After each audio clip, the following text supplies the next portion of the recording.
बघा, या प्रकारची उदाहरणं आपल्याला स्पर्धा परीक्षेमध्ये विचारली जातात. मग ती नवोदय असो, स्कॉलरशिप असो किंवा इतर स्पर्धा परीक्षा असो. मग या प्रकारची उदाहरणं आपल्याला कशी सोडवायची?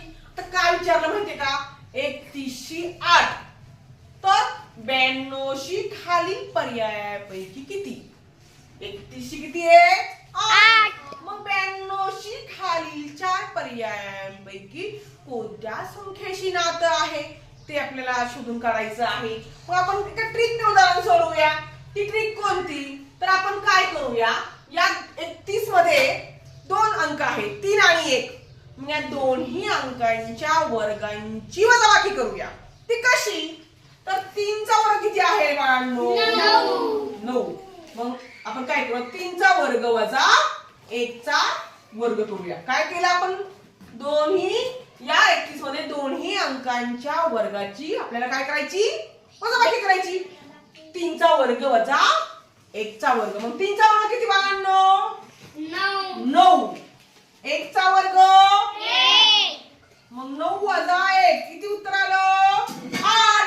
9 तून 1 गेले, 8 राहिले. मग 31शी 8 हे नातं आलं की नाही संख्येचं? आलं की नाही? मग त्याचप्रमाणे 92शी किती हे सोडून पाहूया. याच प्रमाणे हे कसं केलं? तसंच. आता 92 मध्ये 2 अंक आहे, 9 आणि 2. मग आपण काय करूया, 9 चा वर्ग वजा 2 चा वर्ग करूया. आता 9 चा वर्ग किती रे बाळांनो? 81. शाबाश, 81. 2 चा वर्ग 4. अगदी बरोबर.